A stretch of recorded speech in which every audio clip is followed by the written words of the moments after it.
Hi there, it's Monday, it's day 1 of week 14, 52 weeks of vlogging, and it's Earth Day! Happy Earth Day! Earth Day is normally when people start getting online and exhorting people to do stuff like recycle and turn the water off while you're brushing your teeth and reuse things when you have the opportunity. And frankly, if you're not doing that already, you should be. And like, what the hell kind of rock are you living under? So I'm not going to do that. I'm going to show you something else. I'm going to show you something that my family does. We don't do enough. I think, to be honest, I don't really think anybody does enough. Recycling isn't enough. Reusing isn't enough. Shopping at the used clothes store isn't even enough. We can all do more, including my family and including me personally. So I'm going to show you one of the things that we do. It's something I like doing and I'm proud of. And also there's mud squelching up through the butt of my jeans, and it's kind of uncomfortable. I'm going to be able to get up when I show you this. Hopefully it'll give you some ideas of how you can think a little bit outside the box and do something more than just recycling and turning the tap off when you brush your teeth. I'm going to show you my solar oven. When I say solar oven, I think most people probably think of solar panels, and that's not actually the kind of solar oven that I have. I have a solar oven that literally just works from the sun actually generating the heat itself. Rather than operating off of electricity that's gained from a solar panel where the sun shines on a solar panel and then that energy from the heat of the sunshine is converted into electricity, which is then used to power something like an oven or a stove, what I actually do is a little more basic than that. My solar oven looks like this. As you can see, it's pretty much as basic as it gets. The energy comes from the sun shining through that glass cover there onto the inside, which is painted completely black. And as the sunshine hits that warm black inside, it creates heat because the sunlight and the heat from the sunlight are absorbed by the black.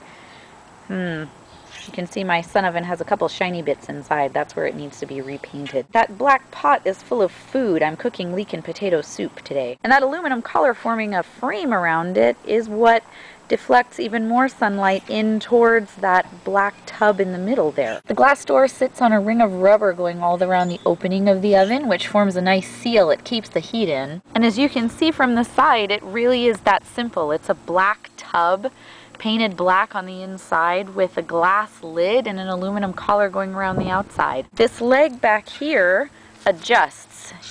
You push this button in and you can move the leg up or down to change the angle of the tub. And the way I adjust the angle is by putting my hand over the middle and looking at the shadow my hand makes.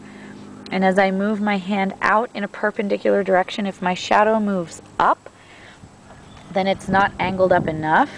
And if my shadow moves down, then it's angled up too much and I need to lower it a little bit.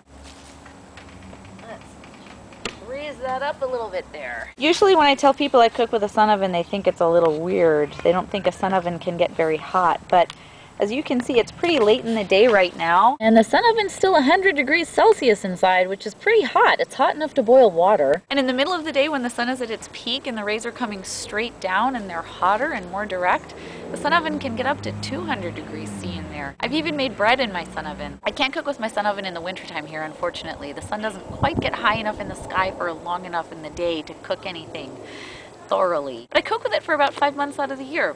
From the beginning of April to April, May, June, July, August, the beginning of September, actually into September. So I cook with it for more than 5 months out of the year, almost 6 months out of the year. And it has a lot of advantages. It really limits my use of the house oven or stove, which means in the summertime I'm not adding to the heat in the house, which is really important to us since we don't have air conditioning.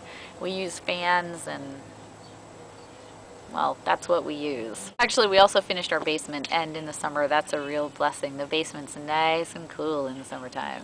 And you can cook things in there besides soup. I cook chickens in there, I've made bread in there, I've made birthday cake in there.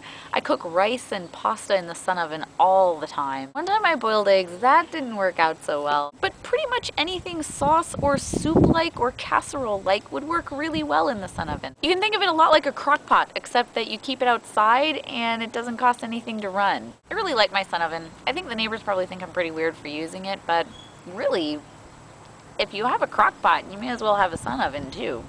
There's no difference. I don't know why everybody doesn't get one or make one. Actually, we might make another one. Having 2 sun ovens going at the same time would be pretty rockin'. So that's it for Earth Day. I don't expect you to run out and buy a solar oven, but I do hope I opened your eyes to some more alternative-y ways of doing things in a greener, cleaner way. And I also hope I helped to de-stereotype the green movement a little bit, because until we understand that everybody has to do their part, not just the sandal-wearing, long-haired hippie tree huggers, nothing's really going to change and nothing's really going to get better. Thanks for checking in today. If you liked my video and want to see more, you can subscribe at youtube.com/user/IshtaVlogs.